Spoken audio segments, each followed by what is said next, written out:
ዛሬ የምናየው እንግዲህ ዩኒት 5 የመጨረሻውን የፍሬሽማን ኮርስ የመጨረሻውን ዩኒት ነው የምናየው። የመጨረሻ ዩኒት እንግዲህ እስከ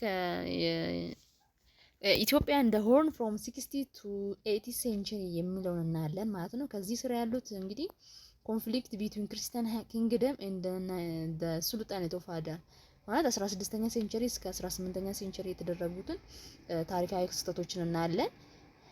ኮንፍሊክቱን መጀመሪያ እናያለን። ከዛም ፖፑሌሽን ሙቭመንት፣ ከዛም ጎንዶሪያን ፔሪድ እና ዘመነ መሳፍንትን እናያለን ማለት ነው።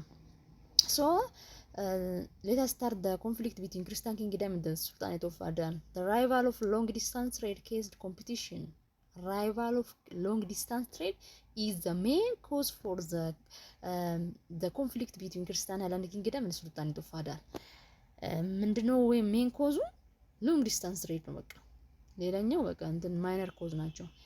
ፎር ኤግዛምፕል the competition for maladministration and exploitation of preferring እነዚህ በቃ ማይነር ኮዝ ናቸው። maladministration and exploitation የተለያዩ የክርስቲያን ላንድ ኪንግደሞች maladministration exploitation of resources እነዚህም አንድ ሌላ ኮዝ ናቸው ማለት ነው። demographic pressure another cause. Demographic pressure when we said the Afar Somali pastoralists pushing to approach her in the Christian kingdom. There is a demographic pressure including animals, humans, the population increase ማለት ነው። ሌላኛው religion provide ideological justification for the war. Ideological justification ነው ሃይማኖት እንጂ it is not main cause. It is ideological justification. For example, ግራኝ አህመድ mobilized the pastoral community of the Afar Somali Harari and other common case for common case ማለት ነው። አህመድ ግራኝ መጀመሪያ ወደ ስልጣን ሲመጣ እነዚህ ነው አንድ ያረጋቸው እና አፋር፣ ሶማሊያ፣ ሀረር ምናምን አርጎባ አንድ ማለት እስልምናን ወይ ደግሞ ኢስላምን እንደ አይዲዮሎጂካል ጀስቲፊኬሽን አድርጎ ነው የተነሳው ማለት ነው። መጀመሪያ in convinced them with against Christian kingdom እንዲያ ኦፖዝ እንዲያረጉ አደረገ ማለት ነው። in 1520 አህመድ ግራኝ refused to pay tribute. This followed by ግብር አልከፍልም ካለ በኋላ ካምፓይን አጌንስት ዘ ክርስቲያን ኪንግደም ኢን 1527 የመጀመሪያ ጦርነት ይካሄዳል ማለት ነው። ዞንዱር at the present day of አዳማ ላይ የመጀመሪያው ጦርነት ይካሄዳል ማለት ነው። that's defeated ክርስቲያን ሃይላንድ ኪንግደም was defeated by ሙስሊም ሱልጣኔት ማለት ነው። የመጀመሪያ ዲፊት ማለት እንትን ሰክሰስ የሆኑ ናቸው ማለት ነው። መጀመሪያ እዚህ ላይ ነው ሰክሰስ የሆኑት ሙስሊም ሱልጣኔት። The Imam army controlled the tertiary including Bali after the battle of Zondur. The Imam army controlled Bali, the war of Atagar, Sidama, Hadia and Kampata and the Christian kingdom was at risk.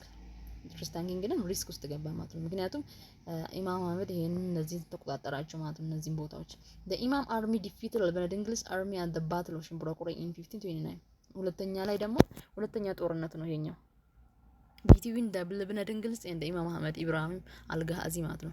near present day of Mojo ላይ their success, the second success for Muslim sultanate ማለት ነው። they defeated the Christian Hellenic kingdom due to problem of logistic between the Benedinglis force. There is a problem of logistic strategy of Adal's force ማለት ነው። then Imam control Shawa, Amhara, Lasta moved as far as Meramellash including the Amba Gishan destroy ያደረገው በዚህ ሰዓት ማለት ነው 1540 ላይ። then 1535 Imam Ahmed empire stretched from Zelia to Masawa. በ1535 የአህመድ እንትን ግዛት እየተስፋፋ ከዘሊያ ተነስቶ እስከ ሰሜን ምጽዋ ድረስ ደርሷል ማለት ነው። he was encouraged by his wife ባቲድል ወንበራ was the wife of Imer Mahfuz another Adal sultan and he was defeated and killed by Libna Dingil. So she appreciated her husband. The deeds of Libna Dingils at monastery of Debre Damo.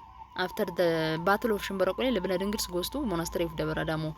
He succeeded by his son Glaudius into power in 1514. 1514 Glaudius came to power. Glaudius continued to face the wars with more intensity as Imam Ahmed had received Turkish messengers. Turkish mosquitoes means Turkish soldiers came to Ethiopia to assist the Muslim Sultanate, as well as Portuguese came to Ethiopia to assist the Christian Highland Kingdom. Based on 5035, Lebna Dingle's request, 400 Portuguese soldiers. After 6 years later, they arrived Ethiopia at 1541 led by Christopher da Gama. ከ6 ዓመት በኋላ ነው የመጡት ማለት ነው። 1535 ላይ ተጠየቀ ልብነ ድንግል እንትን በበርሙዴዝ አማካኝነት ከላከ በኋላ 1541 ላይ ነው የመጡት ማለት ነው በክሪስቶፈር ደጋማ። In August 1542 the Christian army was defeated again at Ofla, today southern Tigray ማለት ነው። ለሶስተኛ ጊዜ መጀመሪያ ዞንዱር ላይ ነው ዲፊት የተደረጉ፣ ከዛም በኋላ ሽምብረ ቅሬ ላይ ዲፊት አረጉ፣ ከዛን አሁንም ኦፍላ ላይ ዲፊት አረጉ ማለት ነው። ግን እዚህ ላይ ልብነ ድንግልስ ዋይፋ ያው ሰብለ ወንጌል ፓርቲሲፔት ሆናለች። ከዛም በኋላ ምንድነው የሆነው? in the battle 200 Portuguese was killed including Christopher da Gama the leader ማለት ነው። after the success ኢማም አህመድ ከዚህ በኋላ ነው አሁን ስህተት የሚሰራው ኢማም አህመድ ማለት ነው።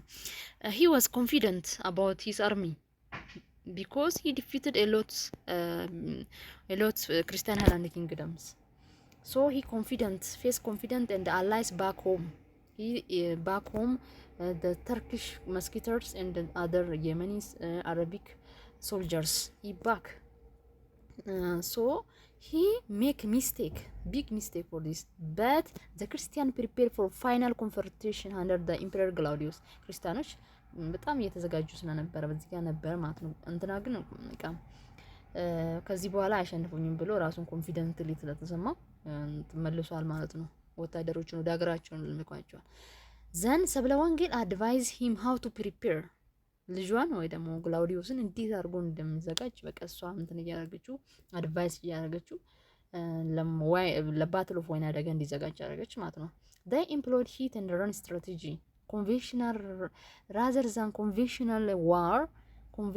they chose guerrilla warfare ወይ ደግሞ run and hit ስትራቴጂ እያጠቁ መሮጥ የሽምቅ ውጊያ የሚለውን ነው እንትን ያሉት ማለት ነው።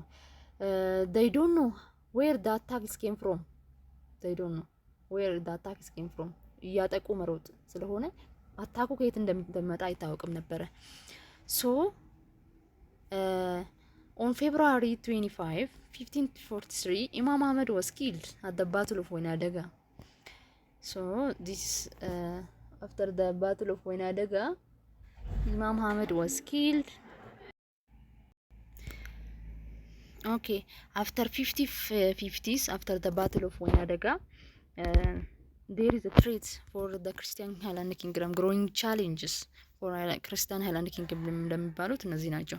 the retreating soldiers of the Sultanate of Adal.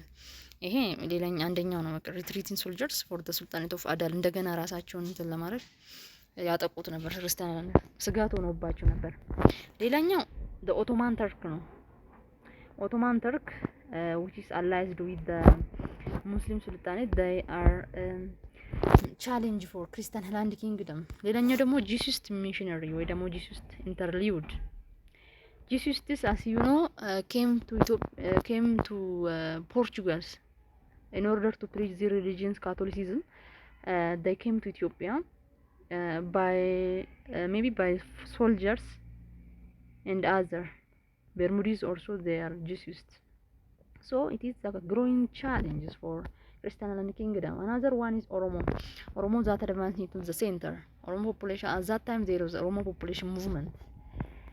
So these are the threat for the Christian Highland Kingdom. Consequence of the war. When comes to consequence, there is a huge human and material cost on both sides, on Christians and Muslim sultanates. the war burned many historical churches and monasteries. የተለያዩ ቤተ ክርስቲያናቶች ገዳማት ምናምን የተቃጠሉበት ጊዜ ነበር። paved the way for the success of Oromo population movement. for the success of population movement በቃ መንገድ ከፍቶላችሁ ነበር the Oromo population movement ማለት ነው። the destruction of Ambaghishan resulted in a dynastic conflict and the political instability. Destruction of Ambaghishan, as you know, Ambaghishan was formed by Wadim Ra'id during after the ወደ ምራኤድ in 1270 or I don't know, and distracted by አህመድ ግራኝ in 1540 ማለት ነው 1540 ላይ ዲስትራክት አደረገ ማለት ነው። this cause conflict and political instability between the Christian and kings. The Christian kingdom center shift from central Shore and north and toward the Lake Tana. This is a consequence. The medieval kings of Christian Hellenic kingdom has no permanent capital, as you know. There are mobile capitals. Have to the founding of Gondar in 1636. ሌላኛው the religious controversy in Ethiopian Orthodox Church. As you know, the Catholics came to Ethiopia and they preach Catholicism. Because of that, the between Christian and Ethiopian Orthodox Church, there was controversies about the nature of Christ, the human and divine nature of Christ. Ahmed Gran domination encouraged expansion of Islam. Yeah, the Ahmed Gran was expand from Zela to the Mizua, so he preached Islam and expanding Islam. The war resulted in cultural interaction. This is a positive way. Linguistic, religious interaction, intermarriage, they are a positive way of for the consequence of the war between Christian and kingdom and as well as Muslim sultanate. The other one is the foreign intervention in the religious controversies. Foreign intervention, as you know, Portuguese and the Turkish are the great power during 15th and 16th century. They are compete each other, you know, Indian Ocean and the Red Sea around that to control the trade routes. Trade route which is passed through New Indies or India, China and India. So to secure modern weaponry training, the ruler seemed alliance with Roman Catholicism. The ruler means the Christian Hellenic kingdom. They alliance with Roman Catholicism in order to get modern weaponry and training. Their arrival was motivated lead by coming of Portuguese diplomatic mission in 1520, Portugal army in 1541. When they arrived there, they motivated for the coming diplomatic mission about their interests to preach Catholicism. In 1557, Jesus missionary led by a bishop. Their bishops came to Ethiopia. They are very Catholic bishops. A lot of Catholic bishops. For example, the Ovedo, the first bishop, came to Ethiopia to expand Catholicism. They promoted Catholic doctrine. አስተዋወቁ ማለት ካቶሊክ ዶክትሪኖችን ማስተዋወቅ። ይሄም they separate nature of divine Christ divine and human. This make the controversy between Ethiopian Orthodox Church. The member of Jesus were Gia Bermudez, Andres de Ovedo, Pedro Pez, Alfonso Mendez. They are member of Jesus ወይ ደግሞ ኢየሱሳውያን የሚባሉት በዛን ጊዜ የመጡት ናቸው ማለት ነው። they began their evangelical effort with Emperor Claudius. መጀመሪያ የጀመሩት ንጉሱ ላይ ነበር የወንጌል መስበክ የጀመሩት ማለት ነው። he listened and engaged in doctrinal debate with the missionaries ከእንትኖቹ ጋር ማለት ዲቤት ክርክር ምናምን ፈጥሮ ነበረ ግን he defend himself on teaching of the Orthodox Church in document entitled Orthodox ቸርቾችን ዶግማውንና ቀኖናውን ምናምን በማስተማር መጽሐፍ ጽፏል ማለት ነው። ይሄ ነው ብሎ መጽሐፍ ጽፏል። ኮንፊሽን ኦፍ ፌዝ የሚለው መጽሐፍ ጽፏል ሊጽፍ ይችላል ማለት ነው። ግላዲዮስ after the die of Gladius was defeated or killed by Mujahid, as you know, Nur Mujahid, and after him the Dingle was came to power and he secretly converted to Catholicism.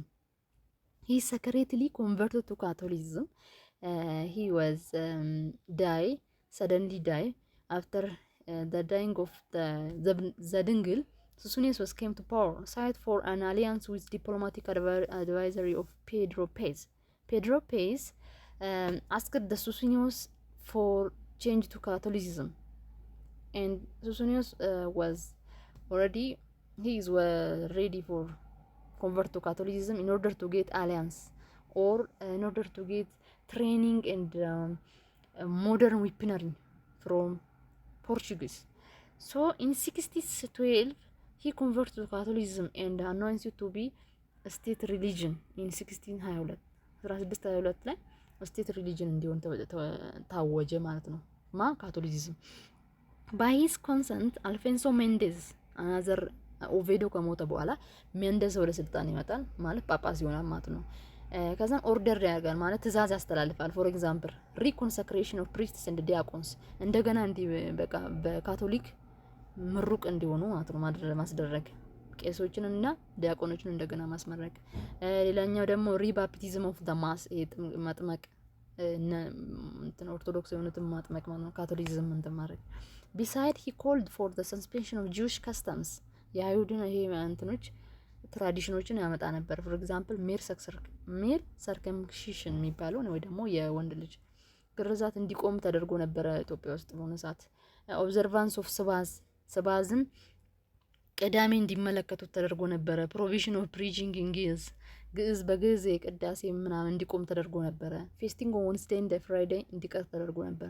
ሬቨረንስ ፎር ኢትዮጵያን ሴንትስ እንደ አርክ ኦፍ ኮንፊደንስ ታቦትና ቅዱሳን ምናምን እንትን ማክበር ምናምን ተትቶ ነበር። ጥምቀት ምናምን መከበር በቃ እንትን ብሎ ነበር ማለት ነው። ሜን ዋይል ሂ ኦርደር ኢቲንግ ፖርክ አሳማ ስጋ እንዲበላ ኦርደር አደረገ ማለት ትእዛዝ አስተላለፈ። ዚስ ሊድ ቱ ኤ ሲሪስ ኦፍ ብለዲ ዋር ቢትዊን ዘ ገቨርንመንት ኤንድ ዳት ኦፍ ፔዛንት ማለት ነው። አት ዘ ባትል ኦፍ ደንቀዝ 1632 ላይ ብለዲ ዋር ተደርጎ ነበረ ማለት ነው። ፋይናሊ ሱሱኒዮስ ጊቭ ሂዝ ፓወር ቱ ፋሲለደስ ፒስፉል በራሱ ፈቃደኝነት ለልጁ አስተላለፈ ማለት ስልጣን። ፋሲሊንገስ ሃይማኖት ይመለስ በሚለው ርዕስ እንትን ማለት ሎጎ ፋሲለደስ ምን ያደረገ ሪስቶርድ ኤ ፖዚሽን ኦፍ ኦርቶዶክስ ቸርች አዝ ስቴት ሪሊጅን እንደገና ኦርቶዶክስ ቸርችን ስቴት ሪሊጅን አደረገ። ኤክስፔል ዘ ጂውስቲስ ማለት ኢየሱሳውያን ወይ ደግሞ ካቶሊክ ሚሽነሪዎች ከአገር እንዲወጡ አስወጣቸው። ፐኒሽድ ሎካል ኮንቨርቲስ ኢንክሉዲንግ ሱሱኒዮስ አንክል ስለ ክርስቶስ በጣም እንትን ኦፖዝድ ያደረገው ስለነበረ ይሄ በቃ በአደባባይ ላይ ይሰቀል ብሎ ብዙዎችን ለማስተማር ሲባል ተሰቀለ ማለት ነው። ስለ ክርስቶስ አጎቱ ኢንትሮዲዩስ ኒው ፖሊሲ ኮልድ ክሎዝ ዶር ፖሊሲ። ክሎዝ ዶር ፖሊሲ የተጠቀመው ዲፕሎማቲክ ሪሌሽን ዊዝ እንትኖችን ነው ዩሮፖችን ነው ክርስቲያን ክርስቲያን አውሮፓዎችን ነው። ለ200 ዓመት ክሎዝ ዶር ፖሊሲ ኦፍ ኮርስ ክሎዝ ዶር ፖሊሲ የጣሱ ሰዎች አሉ፣ ግን ለ200 ዓመት ግን ኢትዮጵያ ከአውሮፓ ተገንጥላ ነበር ማለት ነው። ቢሳይድ ሂ ሜክ ኤ ፒስፉል ሪሌሽንሺፕ ዊዝ ኢስላሚክ ወርልድ ከአረቦች ምናምን ጋር ደግሞ ኢስላም እንትን ሪሌሽንሺፕ ፈጠረ ማለት ነው። ባይ ዶይንግ ሶ ፋሲለደስ ዋዝ ኤብል ቱ ሪስቶር ፒስ ኤንድ ኦርደር በዚህ እንትን ሪስቶር አረገ ፒስን እና ኦርደር።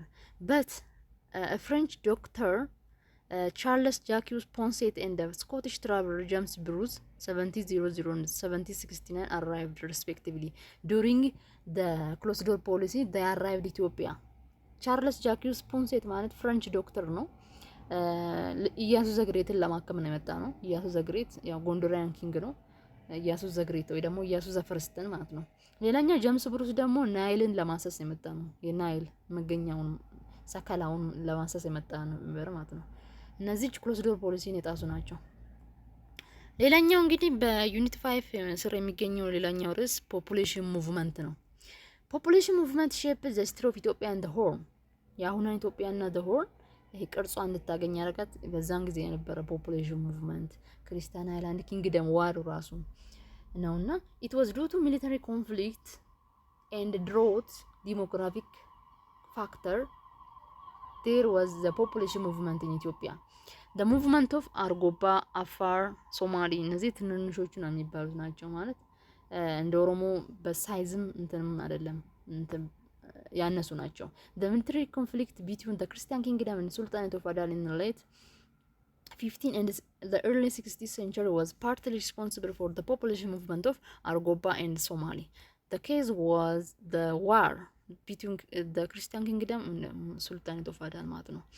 there was another reason for the population movement including demographic pressure on environment, both animal and human pressure on environment ማለት ነው። this population movement was probably triggered off by population growth and shortage of grazing land. shortage of grazing land the mounting pressure of Oromos who began their expansion in 50th century ይሄም አንድ እንደ ምክንያት ነው ማለት ነው። major outcome of population movement especially አፋር አርጎባና ሶማሌ ማለት ነው during period include religious ethnic linguistic interaction intermingling of people through intermarriage change of abode ordinal culture evolution of new identity እነዚህ outcomes ናቸው positive outcomes for the population movement የሚባሉት ናቸው። ሌላኛው ገዳ ሲስተም እንደ ኦሮሞ ፖፑሌሽን ሙቭመንት 1522 እስከ 1618 አይ ቲንክ 80 ዓመት መሰለኝ the ገዳ ሲስተም the Oromo population movement of 60th century cannot be better understood without considering the ገዳ ሲስተም ያው የአንድ ሳንቲም ሁለት ገጽታዎች ነው ኦሮሞ እንደ ገዳ ሲስተም ፖፑሌሽን ሙቭመንት በቃ ማለት ፖፑሌሽን ሙቭመንት ከተወራ ገዳ ሲስተም ማቀርም the ገዳ system was institution through which the Oromos socially organized themselves ሶሻሊ ኦርጋናይዝድ ያደርጋሉ ራሳቸው አድሚኒስትሬት ዴር አፌርስ የሆነ ዲፌን ዴር ትሬሸሪ ሜንቴን ሎ ኤንድ ኦርደር ማኔጅ ዴር ኢኮኖሚስ የያዘ ነው ማለት ነው። ገዳ ሲስተም በውስጡ እነዚህ መስፈርቶች ይዟል። the account by አባባሬ means the historical writer for ኦሮሞ ስለ ኦሮሞ ፖፑሌሽን ሙቭመንቱ ታሪካዊ መጣጥ ምናምን የጻፉ ናቸው ማለት ነው። አባባሬ ፕራክቲስ ገዳ ሲስተም ሎንግ ቢፎር 60th ሴንቸሪ ብለው ጽፈዋል። አባባሪ ገዳ ሲስተም ፕራክቲስ መደረግ የተጀመረው ከሙቭመንቱ በፊት ነው። ገዳ ሲስተም ኮንሲስት ኤሌመንት ኦፍ ዲሞክራሲን ይዟል። ፎር ኤግዛምፕል ለመጀመሪያ ፔሪዲክ ፍሪ ፌር ሰክሰሽን ፓወር ሼሪንግ አለ ቱ ፕሪቨንት ዋን ሜን ሩል ማለት ነው። አንድ ብቻ ሰው ብቻ እንዲያስተዳድር ወይ ደግሞ አምባገነንነት እንዳይሆን ሁሉም ሼር ይደረጋሉ። ፓወር ሼሪንግ አለ ፔሪዲክ ሰክሴሽን በ8 አመቱ ሪፕሬዘንቴሽን ኦፍ ኦል ሊኔጅ ክላንስ ኮንፌደሬንሲ ባሬንቱ ሆነ ቦረና በቃ ሁሉንም ያጠቃላይ ያዘ ነው ማለት ነው። ሴርቫስ ኤ ሜካኒዝም ኦፍ ሶሻላይዜሽን ኤዱኬሽን ሜንቴናንስ ኦፍ ፒስ ኦርደር ሶሻል ኮሄሽን የተለያዩ ነገሮች ኮንፍሊክት ሪዞሉሽንም ቢሆን ማለት ነው። በጃርሱማ በሚባል እንትን ኮንፍሊክት ሪዞሉሽን አለው በውስጡ ገዳ ሲስተም provide a socio-political framework that institutionalize relationship between senior and junior egalitarian relation among members ማለት ነው። የተለያዩ ፖለቲካል ፍሬምወርክ ነው የያዘ ነው ሁሉንም ማለት ሶሻልም ፖለቲካልም ሪሌሽንሺፕ አለ ሲኒየር እና በጁኒየር በትንሹና በአካባ ገዳና ከትንሹ ኢቲማኮ ድረስ ሁሉንም ያካተተ ስራ ነው ይዟል ማለት ነው። let's see the case for the Oromo population movement. A combination of natural and man-made factor for the case for Oromo population movement 16th and 17th century. For example, natural factors and demographic pressure ነው በቃ demographic pressure the growing human and the livestock population የእንስሳቶችና የሰዎች ህዝብ መጨመር። ሁለተኛ ደግሞ ሰው ሰራሽ ወይ ደግሞ man-made እንትን ፋክተር ኮንፍሊክት ቢትዊን ክርስቲያን እና ኪንግደም ሙስሊም ሱልጣኔት ይሄ ራሱ አንድ ኬዝ ነው for the population movement of Oromo ማለት ነው። In 1522 when the population movement began the Oromo were already organized under ባሬንቱና ቦረና ኮንፌደሬሲ ተብለው ተከፋፍለዋል ማለት ነው። ቦረና የሚባሉት እና መጫቱ ለማ የሚባሉት እና ጉጂ ባሬንቱ ስር ደግሞ ኢቱበና የሚባሉት በሱ ኮንፌደሬሲ ስር አድርገው ነው ሙቭመንቱን የጀመሩት ማለት ነው። በሁለት ሙቭመንት ነው የጀመሩት። The Oromo force took northern direction and passed through the Kayr between Mount Walabuna Lake Abaya. ከመደ ወላቡ ተነስተው ይሄንን ዳይሬክሽን ነው ይዘው የተሄዱ ማለት ነው። From 1522 to 1618 the Oromo fought 12 ቡታ ዋርስ የሚባሉት 12 ቡታ ዋሮችንም አካሂደዋል ማለት ነው። በዚህም ሰክሰስፉል ነበሩ። They are successful. Why they are successful on the Oromos? Oromos are successful on the war. Why? Because they are underdeveloped under the Gada system. The war between Christian and Kingdom and Muslim Sultanate እነዚህም successful አድርጓቸዋል። The organization of Oromo under Gada system ራሱ ይሄም አንድ ነገር ነው ማለት ነው። ስለዚህ why Oromos are successful አንደኛ ክርስቲያን እና Kingdom ሱልጣኔት ሙስሊም ሱልጣኔት ዋሩ ሰክሰስ እንዲሆኑ አድርጓቸዋል። they organize under the Gada system ራሱ እንትን ሰክሰስ እንዲሆኑ አድርጓቸው ነው ማለት ነው። ሶ ይሄንን ደግሞ ሌላኛው ደግሞ ይሄን በሰፊ ነበረ ግን ከላይ ነው እዚህ ጋር የተቀመጠው ኮርሳችሁ ላይ። እሺ አንዳንድ ነገሮችን እናያለን። the Gondorian period ዘመነ መሳፍንት ጎንደሪያን ፔሪድ የሚባለው 1632 እስከ 1669 ያለው 1769 ያለው ድረስ ማለት ነው። ጎንደሪያን ፔሪድ የሚባለው ባይዘወይ ከአጼ ዘርጸ ድንግል ጀምሮ ያለውን ነው። ፋሲለደስ ሳይመጣ ወይ ደግሞ ጎንደር ሳትመሰረት በፊት ነው ጎንደሪያን ፔሪድ የተጀመረው ማለት ነው። the period of Gondar began from the reign of Emperor ዘርጸ ድንግል ኦኬ ጎንደር ኤሪያ ነው ኢምፔረር ዘርጸ ድንግል በዛን ሰዓት ነው የተጀመረችው ጎንደር the period of ጎንደር was founded in 1636 by ፋሲለደስ as his political city 1636 እንደመሰረችው ፋሲለደስ ጎንደር was achieved its glory during the reign of its first three successive emperor በእነዚህ በሶስቱ ንጉሶች ጎንደር በጣም ሰክሰስፉል በጣም ክላይማክስ ላይ ደረሰችው። ጎልደን ኤጅ ኦፍ ጎንደር የሚባሉት ቦታ ደረሷት እነዚህ ሶስት ኪንጎች ናቸው ማለት ነው። አንደኛ ፋሲለደስ ነው፣ ሁለተኛ ዮሐንስ ዘፈርስት የፋሲለደስ ልጅ እና ኢያሱ ዘፈርስት ዮሐንስ ልጅ ማለት ነው። እነዚህ ወርቃማ ያደረሱት ጎንደርን ወርቃማ ጊዜ የሚባለው among the major reform during this period were the restoration of Orthodox Church as a state religion by ፋሲለደስ አይደለ establishment of royal prison at አምባወሂኒ የሚባለው ጎንደር አካባቢ የመሰረቱት ፋሲለደስ ነው ይሄ መሰለኝ እና problem stemming from power rivalry in order to prevent the political conflict እና political instability solve ለማድረግ as like of ambition አምባወሂኒ was founded by ፋሲለደስ በካፋ means the son of ዮሐንስ ዘፈርስት the son of ዮሐንስ ዘፈርስት he tried to restore stability with the support of his follower and his wife እቴጌ ምንትዋብ until 78 before በካፋ there was political instability in ጎንደር ዮስጦስ 12 የሚባሉት ዳዊት የሚባሉት እርስ በርስ በመርዝ የተገዳደሉበት ወንድም ምናምን ፖለቲካል ኢንስቴቢሊቲ አልነበረም። በካፋ ከመጣ ጊዜ ግን ሪስቶር ስቴቢሊቲ ነበረ። እቴጌ ምንትዋብን ሪኤጀንት ሆኖ ነበር የሚሰራው በዛ ሰዓት። the Gondorian period also with increased involvement of ኦሮሞ in politics ኦሮሞ ፖፑሌሽን ኦሮሞ ጎንደር ላይ ፖለቲክሱ ጣልቃ ገብቶ ነበር because of የጁ ዳይናስቲ በዛ ሰዓት ፓወርፉል ስለነበረ ማለት ነው። to encounter the growing power of ወሎ ኦሮሞ in the royal court ምንትዋብ sought the alliance of ራስ ሚካኤል ሳውል of Tigray who was politically astute and military powerful ምንትዋብ ፖለቲካል ለመፍታት ፖለቲካል ሜሪጅ ታካሂድ ነበረ። ፎር ኤግዛምፕል ራስ ሚካኤል ሳውል ኦፍ ትግራይን የራሷን ልጅ ወይዘሮ አስቴር የምትባል ልጅ ነው ያላት። ከዛም በኋላ ራስ ሚካኤል ሳውልን እንዳገባት ጠይቅና ከዛም በኋላ ምንትዋብን እንዲያግዛት ማለት ነው። ከዛም በኋላ እሱ ነበር የጠራችው ራስ ሚካኤል ራስ ቢትወደድ ወይ ደግሞ ራስ የሚለውን ማዕረግ ያገኘው ማለት ነው። he was a very powerful regional lord at Tigray. Michael Saul success in stabilizing the situation and refused to return to Tigray also demand by ኢዮአስ ምንትዋብ አሊያንስ ከፈጠረች በኋላ ከራስ ሚካኤል ሳውል ወደ ጎንደር እንዲመጣ ትጠራዋለች። ከዛም ራስ ሚካኤል ሳውል ጎንደር ላይ ፒስ ኤንድ ስታቢሊቲ እንትን ያደርጋል። ምክንያቱም በዛ ሰዓት ንጉስ የነበረው ኢዮአስ ነበረ የኢያሱ ዘሰከንድ ልጅ ማለት ነው። ራስ ሚካኤል ሳውል ትግራይ ከመጣ ጎንደር ከመጣ በኋላ ወደ ትግራይ አልመለስም ብሎ ሪፊውጅ ሲያደርግ ወይ ደግሞ ንጉሱን ወይ ደግሞ ኢዮአስን ዲስሪስፔክት ያደርገውና ከዛም በኋላ ኢዮአስ was killed by ራስ ሚካኤል ሳውል this was the starting point of ዘመነ መሳፍንት ማለት ነው። ዘመነ መሳፍንት ይነሳል። the immediate case for the ዘመነ መሳፍንት ሲባል the killing of ኢዮአስ by ሚካኤል ሳውል ማለት ነው። this was followed by the killing of ኢዮአስ and put ሰን ተክለሃይማኖት ተክለሃይማኖት ዘሰከንድ ማለት የበካፋ ወንድም ነው። 70 ዓመቱ ሽማግሌ ስልጣን ላይ ያረጋል ማለት ነው። ኢዮአስን ገለው this marked onset period of ዘመነ መሳፍንት ይነሳል ማለት ነው። ምክንያቱም ሴንትራል ገቨርንመንቱ ፑፔት ይሆናል ማለት ነው።